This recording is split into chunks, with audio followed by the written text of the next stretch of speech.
Most people will see a dog playing. I see a dog 3.5 seconds away from biting. Let's stop for a moment and watch this video together. I want to slow it down, read the dog's body language, explain things as I see it, and hopefully help you decode your own dog. So let's start. So how's it going? Last night, the situation with Izzy and Tricky is escalating. And I mean 0 to 100. They're just constantly going at it. I am over my limit already with Izzy and Kane, and now Izzy and Tricky are getting in fights. It's happening multiple times. I don't know what I'm dealing with those girls. Who started? This one. Izzy starts growling and hissing and biting and scratching, and I don't understand why she's doing it. Okay. So right now, I understand why she's got the muzzle on. I have to say I am a little concerned. These flat-nosed dogs, it's really hard for them to breathe with a muzzle. It's hard for them to breathe without a muzzle. But you put a muzzle on them, especially, I think this is in California, right? I don't know what time of year it is, but man, you can actually see this dog's, it's panting like crazy. It's hot, it's stressed, and the muzzle's not helping. I don't know if I would have put a muzzle on. I don't know if that's something Cesar asked her to do or if she's just doing it to be extra safe, but yeah, I don't mean to nitpick, but yeah. now they're doing good. Well, she was doing good. Oh, wow. Tricky wants to fight. Yeah. Okay, That's a bark of fight. it is. Okay. Packs should get along like a happy family. A pack that fights like this is abnormal. And it happens because Susie is not given discipline or calm, confident leadership.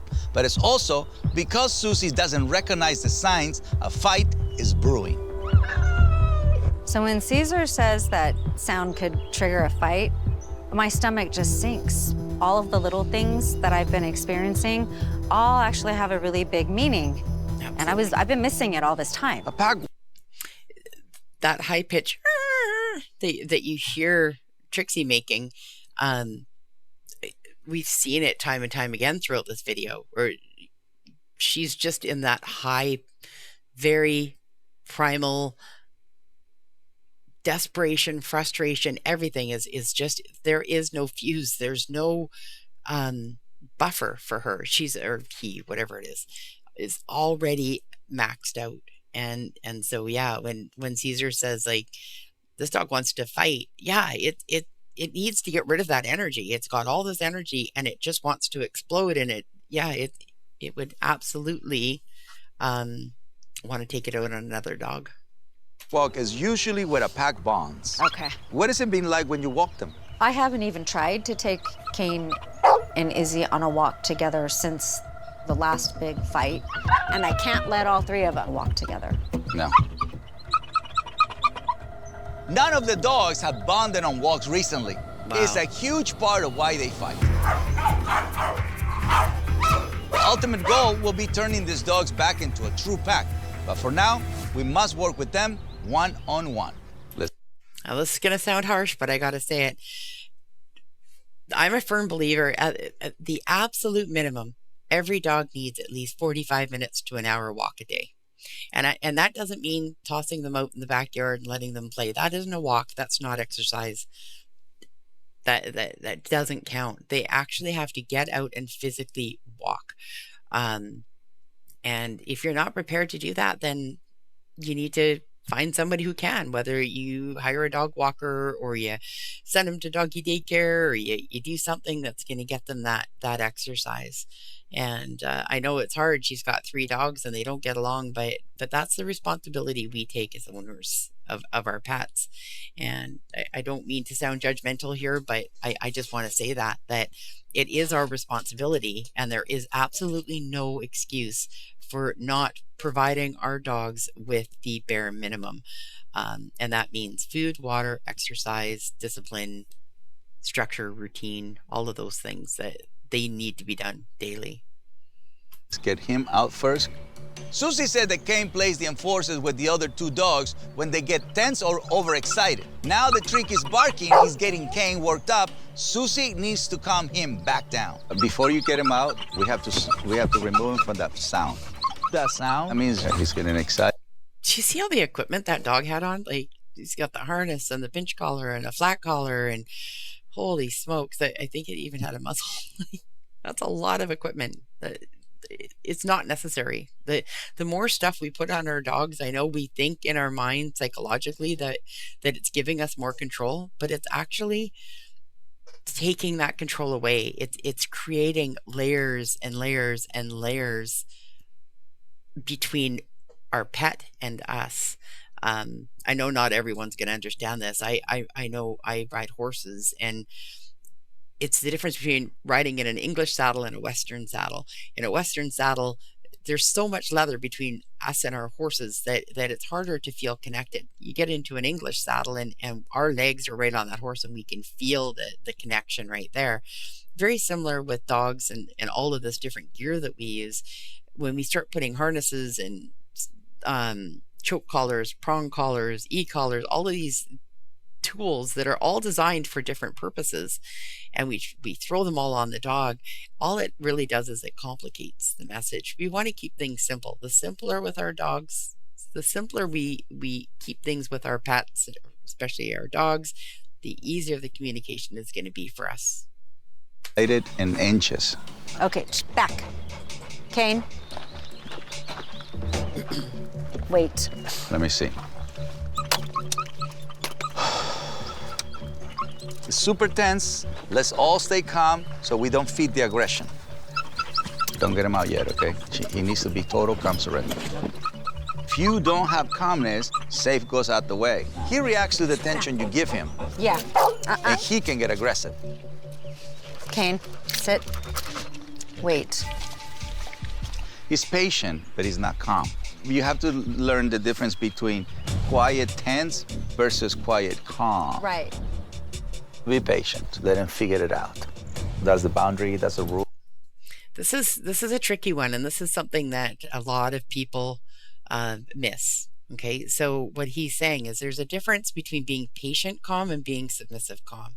He's patiently trying to outsmart her. He still has his agenda, which is to get out and attack or chase or fight or do whatever. He has that intention, but he knows he's figuring out that she wants him to wait. So he's like, okay, I can sit and be just as excited. What Cesar's saying is, I want you to submit. And we'll know that they're going to submit because he won't be doing that high pitch whining and the really fast, rapid panting and breathing. Hopefully he'll give a sigh. He'll start to relax. He'll probably shift his body. He'll lean more into the seat, and his whole demeanor will shift. And that's when we know that they've gone from being a patient, actively waiting to go out, to a submissive, patiently waiting to go out. You wait until he comes down, and then he can move. There we go. There we go. Okay, come. So here, put him over there. Stay calm. All right, this is promising. Perfect. Susie was able. Having him sit like that instead of just taking him out of the car and walking right away, that was awesome. I don't know if Cesar instructed her to do that or if she just naturally knew it, but a lot of times we do that. We'll do that when we leave our house too, right? Like we leash the dogs up and then we say, okay, let's go. And everybody heads out. The dogs are already excited. In this case, she took the dog from the vehicle and she said, okay, no, I still want you to be calm. Just because you're out doesn't mean that we're going to go into excited, primal behavior. I want you to be outside the car now and maintain calmness. So take the energy that you just discovered laying in the car, and now I want you to transfer that to the grass. So she did that. That was flawless. It was really good. Able to get Kane into calm surrender. It's the first time I've seen her follow through with discipline. Usually her emotional exhaustion leads her to just giving up. She's not going to give it up. So this is progress. And because Kane is now calm, I'm going to have Susie nurture that calmness by letting him play with her in the Serengeti. Connecting with Kane 101 in a playful way will help Susie reset her tense energy as well. Yeah, you can go through this easy door right here. Over here, come here. That's bad. That's bad. The overexcited pit mix Tricky begins to make the high, aggressive growl that Cesar heard yesterday at Susie's house. That's a fighting sound, that's a killing sound. The sound tells Cesar it's not safe for Tricky to be around other dogs, especially her tense packmate, Izzy. Jaimito, ven. I need to safely get Tricky out of her crate and burn off some of her excess energy before I work with her. Oh, really?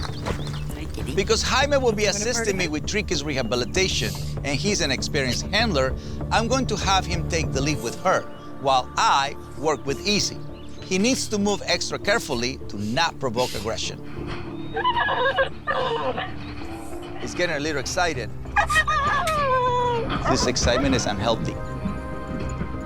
But right now, I want to make sure that Jaimito practice everything he knows, assessing and evaluating.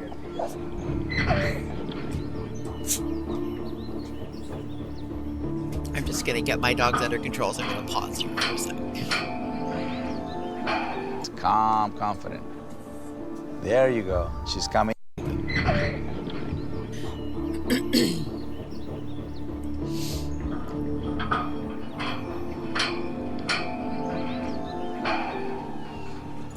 Yes, calm, confident.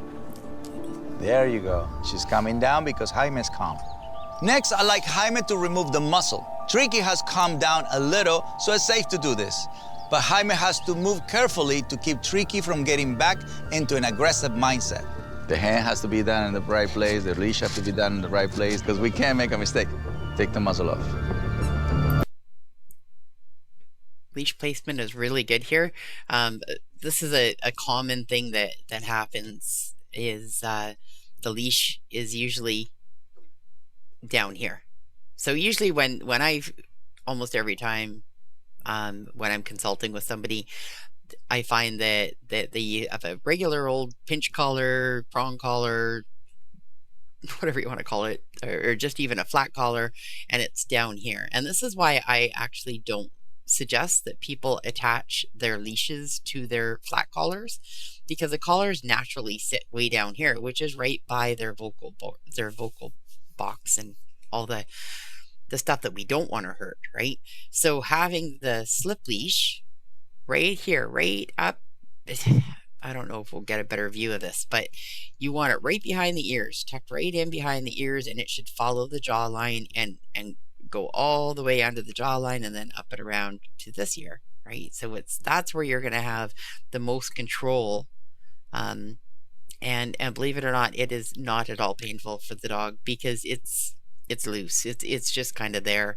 You want it just tight enough that it's not going to slip down, but not tight enough that it's going to restrict air.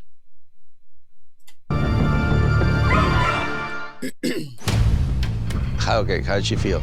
No, she's a little alert. Yeah, that's right. Yeah, take it off. Overexcited pit mix Tricky, along with her tense packmate Izzy, and playful enforcer Kane, constantly trigger fights with each other because emotionally exhausted pet mom Susie doesn't follow through with leadership.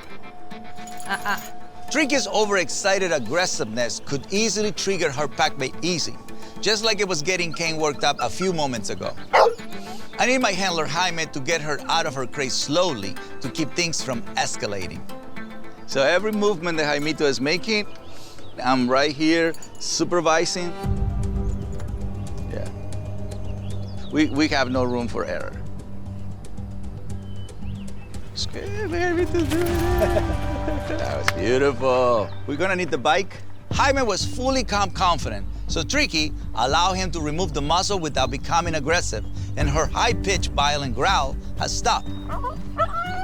That's bad. Because the pack fights prevent Susie from walking them, Tricky is bursting with pent-up energy that must be burned off before she's allowed near any other dog. It's just not the right moment.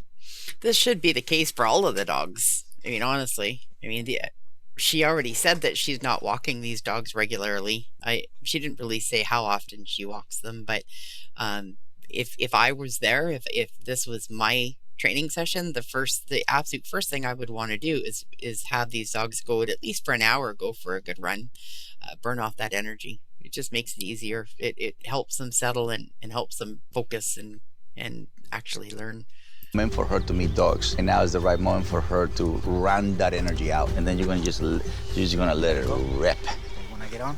Yeah. Slowly. There you go. Let's get Easy. Izzy, the 7-year-old bulldog, gets tense easily. Slow. So Cesar must be cautious to avoid triggering aggression. Right now, she's calm. You know? There you go. Okay. Uh-oh. Yeah, She she's got not tense. calm. Okay. Uh-oh. She got tense. Look. When she gets tense, she gets really still. I think she's more uncertain than she is tense. I mean, I think tense and uncertainty kind of go together, but all she just doesn't know what's going on. Everything is so new. There's new smells, new sounds. Her humans off doing whatever. This guy that she doesn't really know is got her cornered in a cage. So yeah, obviously she's going to be a little tense. So her being tense can lead that to aggression. Yeah. You have to be very careful because they can snap on you.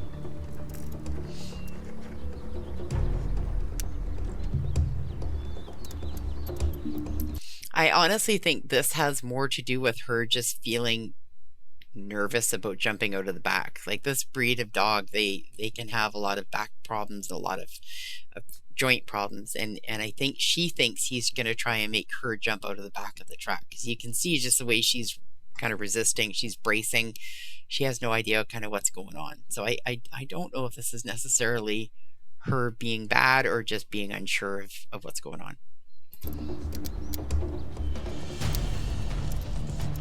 Susie never leads or follows through with consequences, so Easy is not used to somebody telling her what to do.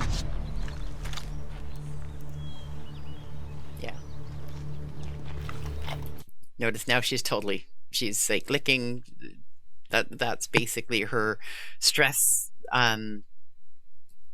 releasing itself, just saying, oh, okay. He didn't want me to jump out, right? So she's just relaxing now. She's kind of assessing. She's calm, but totally confused. Yeah. She has no idea where she is. She sees Susie up there with Kane. Look at that. Kane is being so happy-go-lucky. I love it. Come on, Caners. Let's go. Aw. This is a strange new place for Easy, so I want to see how she reacts when she sees Kane's familiar face. Go see your friend, Kane.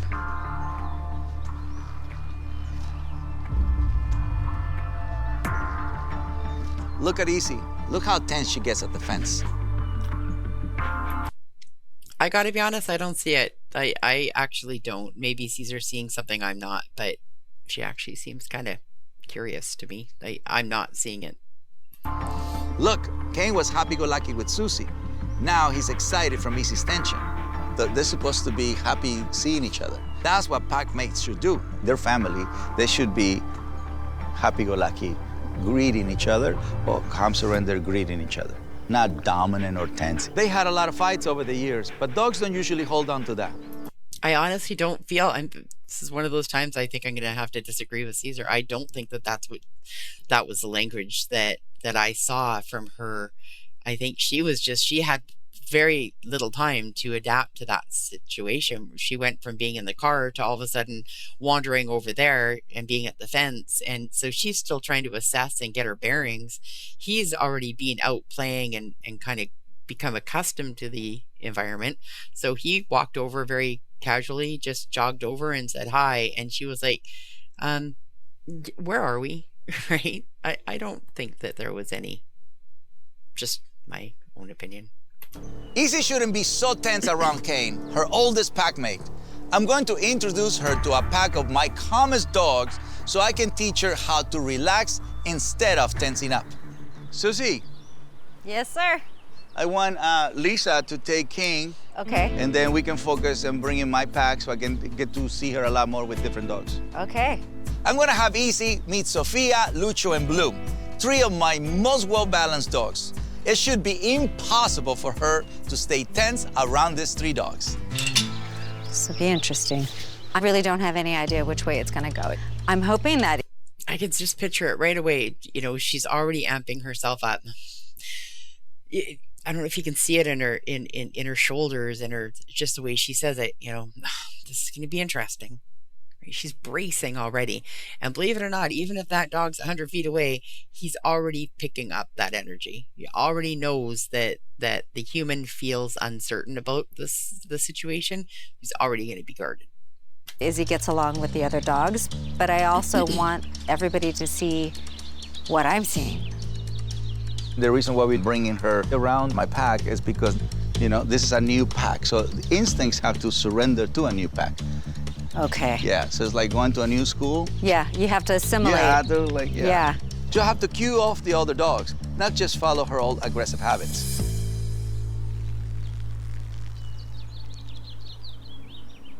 Hold on. See that? Holy moly. Look at her. See, she went and peed on top of that. Just shows you how dominant she is. This is actually pretty serious.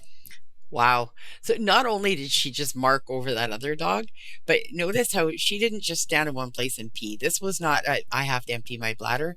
This was, I want to spread my scent as far in that area as I can to mask any hint of that other dog. You ever see dogs when they're after they pee? You see it a lot with male dogs, but you do see it with females too, where after they pee, they kick the dirt up after them. What they're doing is spreading that scent as far as they can. They want to. That's a very good sign of a self-assured, dominant dog that when they do that, because they're just letting everyone in the area know that this is their space. And she's doing it right here, which is a very good indicator that she's very dominant. She thinks she owns the park, and she's letting everybody else know it. Dogs use pee to mark territory or even just to say hello to other dogs. But Izzy, marking the spot that Lucio just marked is a direct challenge to him. She just met these playful new dogs, and her instinct is to show dominance because she's used to the dog-eat-dog environment that Susie allowed at home. And it's going to potentially lead to a fight here too, unless I stop it. So that was a good correction. He did that right. She kind of walked away. So she peed, and then it's hard because we don't get to see all the angle from the camera, but her chest was out. She kind of had that, I'm tough, look at me, I just marked, this is mine. And Cesar just went in and went, no, you're not going to have that attitude here. You're welcome here, but this is my place, not yours. And so he just gave her just a quick knockdown. Let's just knock you down a few notches here. So after she went and peed, she got really cocky about it. Yeah. Because so I went and snapped her out of it. I have to let her know she can't just do whatever she wants. So I should correct that behavior. At one point, you're supposed to tell the dog this Right. is off limits. This is the rules. This is, the boundaries. I can see now that it's not that Susie has given up teaching her dogs how to obey rules. She doesn't know when or how to do it correctly. So in addition to recharging her emotional batteries so she can move on from her trauma, she also needs to learn how to read these dogs so she can anticipate fights before they arise. One thing that I want to bring up, because I see this a lot, I hear this a lot, is owners say, what, I have to follow my dog around and micromanage everything they do. In the beginning, when you first deal with training and you're setting those the limits up and the rules, the boundaries, all that kind of stuff, when you're setting all that up, yeah, you do have to be there and enforcing it over and over. But what you'll find is after the first day or two of enforcing it and being consistent, you won't have to do it as much. And eventually you get to the point where you very seldom have to do it at all, because the dogs just know what those rules are. They'll test you every once in a while. They'll, hey, does this rule still apply? Yeah. Oh, okay. And they'll go back to it. But you'll go from being that, kind of guardian following them everywhere in the beginning to after a day or two, it just becomes natural. What I notice with Izzy is she's okay with other dogs until I start giving them affection. Let me see that part, and then Okay. you move in so you can Okay. trigger it. He is. Here's Blue coming. Give affection to Blue. Hey, Blue. Hi, Blue. Oh, now you're jealous. So she just totally gave her dog permission to attack this dog. She was, everything was fine. She was, oh, hi, Blue, everything was fine. And then she goes, oh, now you're jealous. So she took that negative energy and she directed it right at her dog, and her dog turned around. You can see it. Look at the eyes of this dog. This dog is going to attack Blue now, because that energy shifted in the owner. Hold on, she's getting tense. Yeah. She was about to jump on him.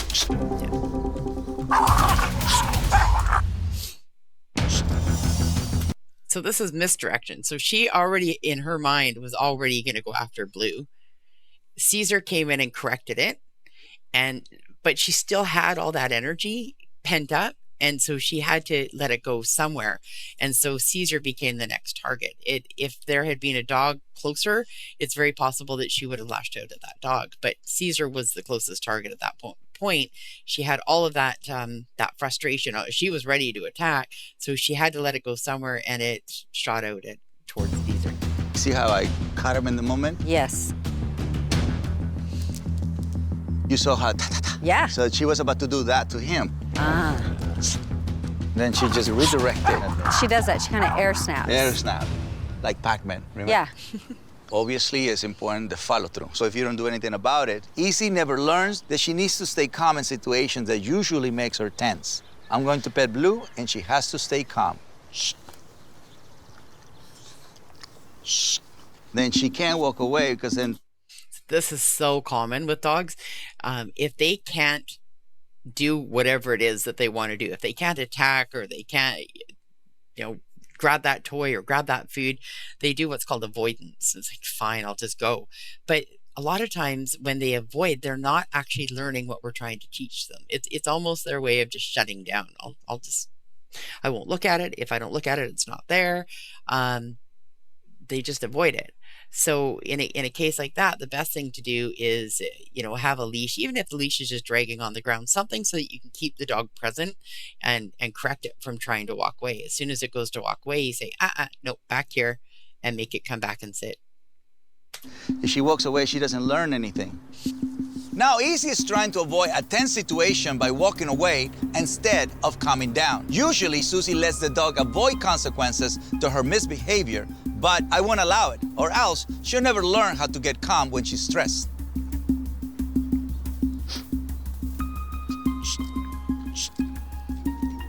She can't get calm. She doesn't know how to calm surrender. Instead of calmness, she's gonna keep pacing. Yeah. Know what I mean? She's not sat down or laid down look. once. That's not normal. She's like that at home, too. Well, she paces.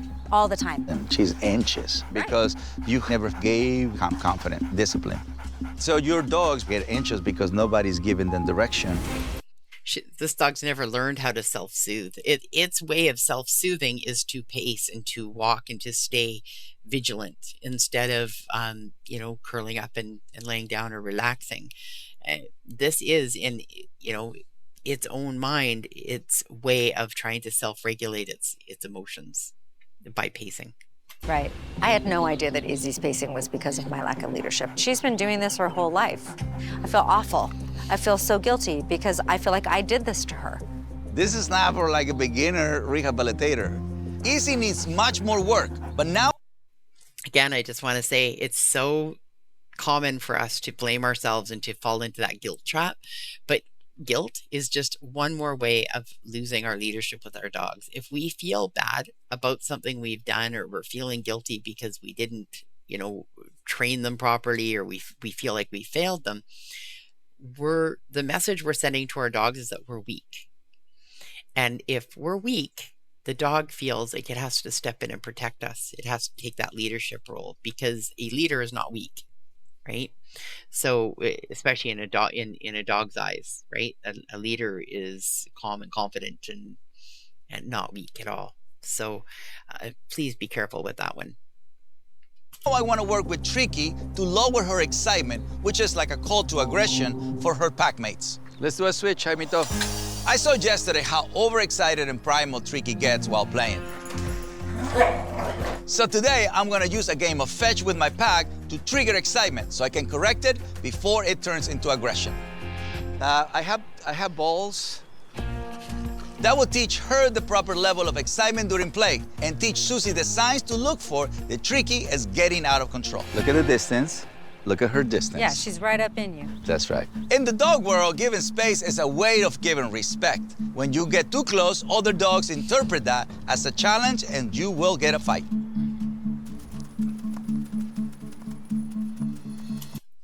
The other thing I wish he had mentioned is that when dogs do get that close to you, like he said, they're invading your space, they're trying to control the situation. By simply stepping forward and making them step back, the language that you're using in that conversation is, I'm in control here, not you. I need you to be patient and wait, submit and wait.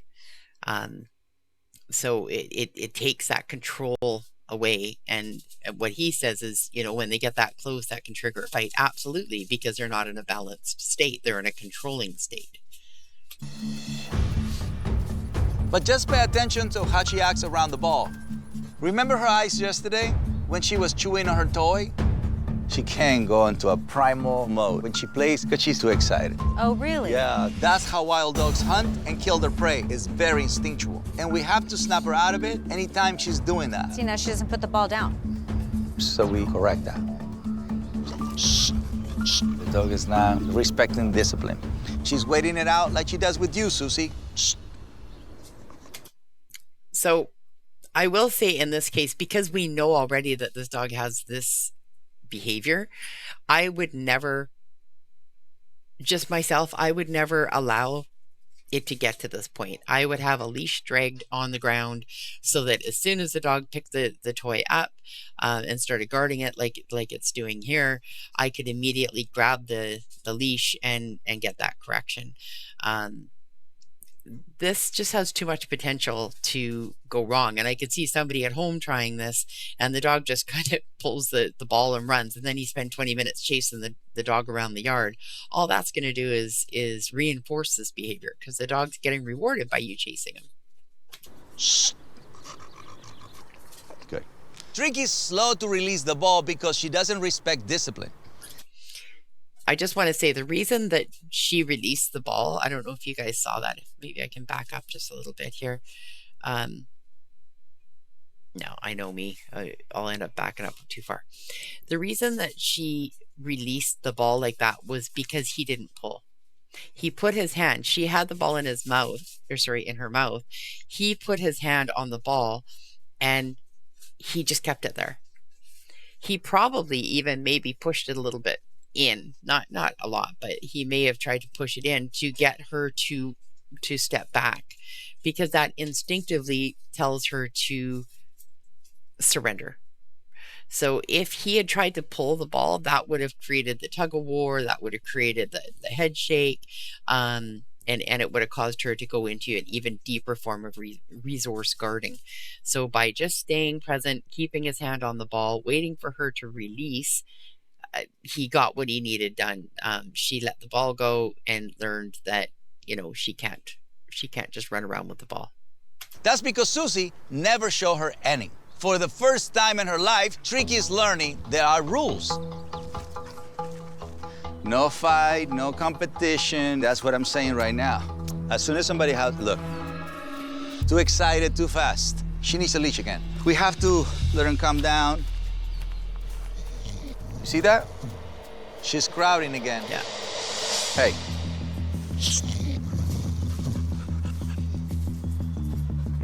She has no... As much as I respect Cesar's ways, I have to admit this is one of those cases where I would never have her without a solid foundation first in this kind of an environment. I guess he's doing it because he's got a bunch of staff around and he's got help there to help him if a fight breaks out. My goal as a trainer is to prevent the fight from happening by teaching them before it ever gets to that point. So I would already teach this dog not to resource guard before I ever threw him into a field with a bunch of other dogs and then threw a ball and expected her to react anything other than how she did. She's kind of doing exactly what we would expect. Respect to intimate space. None. She's not backing down.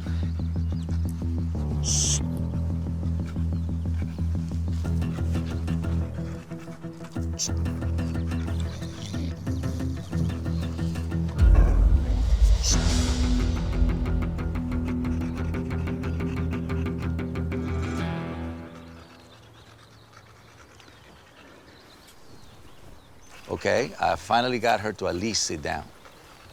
I did that because she came. Right. Right up in your face.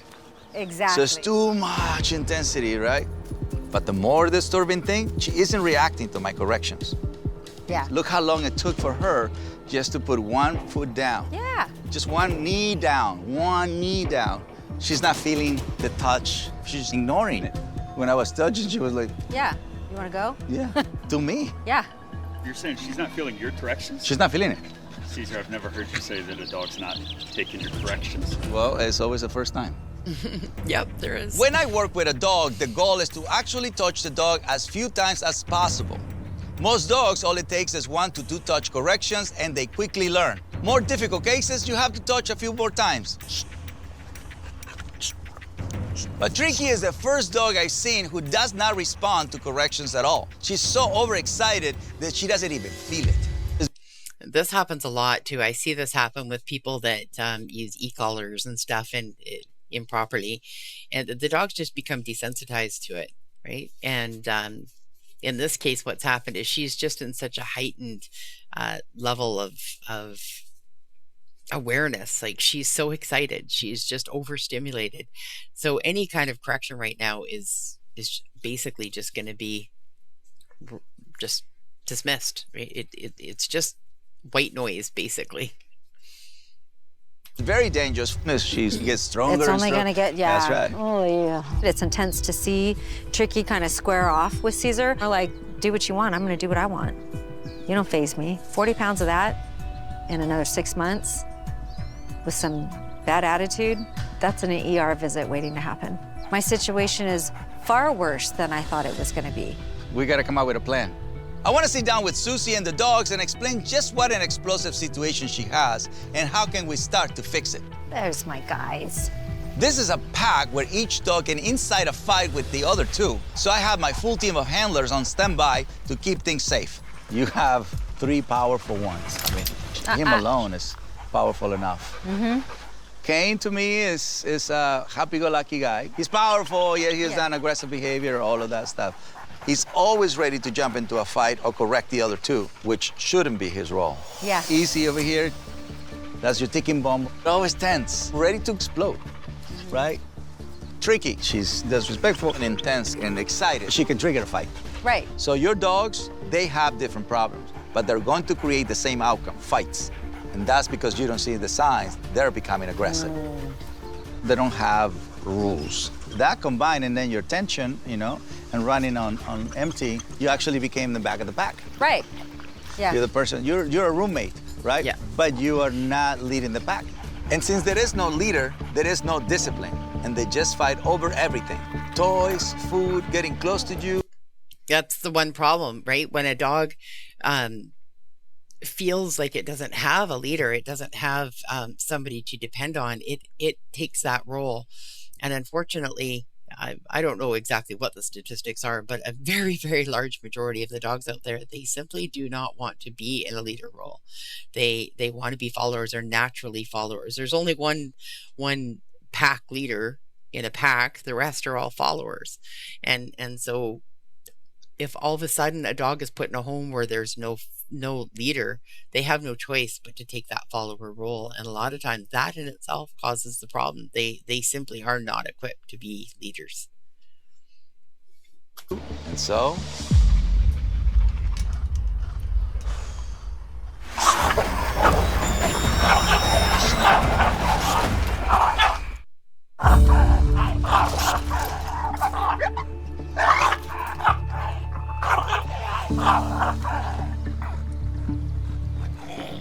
Be quiet. Don't stay calm.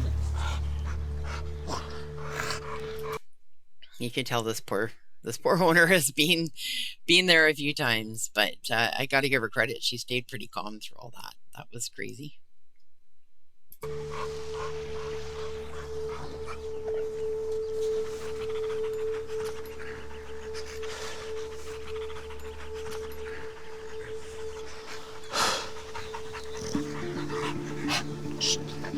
Notice even here, this dog is just not wanting to submit. It's still amped. It's still up there. It's like, oh, come on, let's go. Round two.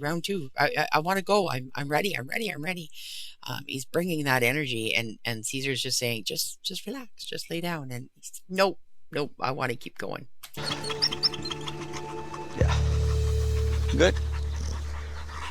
Like a flash of lightning, Izzy and Tricky are going at it again. It's awful. And I'm terrified that Izzy or Tricky is going to get one or the other's neck. And I was terrified that even though he's tied down, Kane is going to break through that and he's going to do something to intervene in the fight with Izzy and Tricky. But I felt I felt it under my butt.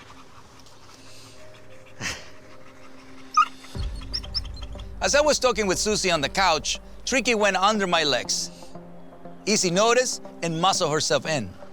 That triggered a fight because neither knows how to back down. And then Kane came in to correct the situation. It's the same behavior I've seen over and over since yesterday. And here you saw how they combine in this explosive way when they are all together.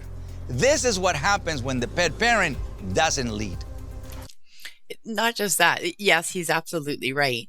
But this is exactly, I mean, we already saw that this one here, again, I'm horrible with names, but this one here is already proven over and over again that she resource guards, right? So in this case, she's basically going in between Cesar's legs saying, this human is now mine. I'm claiming the space. So when Trixie decided to go in from this way, right away, she's like, no, I'm not sharing. This is mine. I claim the space. It's mine. And we already know Trixie from seeing in the dog park there where she peed on the other dog. She already thinks she owns everything. So that absolutely was a fight waiting to happen. Listen, it took all of us to stop the fight. Yeah. At your home, that would have gotten bloody. Two of your dogs, Izzy and Tricky, don't have an off switch. That's not safe for you and the pack. I'm just completely overwhelmed with these dogs. I can handle Kane on his own, I can handle Izzy on her own. I thought I could handle Tricky on her own, but even now I'm like, I can't even handle her. I have no idea how to make this work now. It's overwhelming. Yeah, without. I'm glad that she said that. I mean, a lot of owners think that they get themselves in these corners where they feel like they can't get out and that there's no hope. And so they all suffer, right? The owner suffers because she's just living in constant fear. The dogs suffer because there's just fight after fight and that constant level of frustration. Nobody's happy. I'm glad that she's admitted that she's fine. She's in a position that she just doesn't know how to get out of. I'm not feeling very confident that I can handle my pack. You think about Cesar talking about rules, boundaries, and limitations, and I feel like I'm beyond my boundaries. I mean, this requires a lot of me. I have to have Jaime to help you with this one. Yeah. Even me, I need extra help. That fight shows what a desperate situation this is. Two of the dogs, Izzy and Tricky, are simply unable to get calm despite repeated corrections, which means a fight is possible at all times. And Kane goes from calm to comeback in an instant. Did you guys see that? So I think it was Trixie. I don't know. Oh, horrible names. I just won't go back. Look where she's put herself back. Oh, did I just go too far? Izzy and Tricky are simply unable to get calm despite repeated corrections, which means a fight is possible at all times. And Kane goes... So yeah, see, she's put herself right back here again. I'm claiming the human. This is my space. And look at where she is. She's right there, ready to start again. So if he's not careful, they're going to have another fight on their hands right here. From calm to comeback in an instant. Susie needs to learn leadership, but in this case, it's much bigger than that. These dogs require radical intervention. I would like to at least keep the bulldog easy for 2 weeks, starting right now. It looks like they've moved the bag. I think they did that off screen because, yeah, that would have been another fight. So they've gone and moved the bag so that she can't get over there. Yeah, okay. You continue with King at home. Keep working on getting him to calm surrender and get him out on walks every day so he gets more exercise. Okay. This is plenty for you. And then Yes. you work and then your life, Yeah. you know, and replenish that part that is, you know, and empty. While I'm working with Easy here at the ranch, Susie's gonna practice getting Kane to calm surrender because he's a quick learner and is calm as long as it's not provoked. And with a break from the full pack, Susie can focus on her own work, addressing her own emotional exhaustion from the traumas she has suffered. And you think that if I continue with him while she's away, then they'll be able to come back together? Okay. Yes, because I'm going to give you a calm surrender girl, a girl with a switch. Okay. You don't have that. Okay, so you're gonna keep Izzy for 2 weeks, and I'm gonna work on Kane at home. What about Tricky? What's the plan for her? Now comes the hard part, Tricky.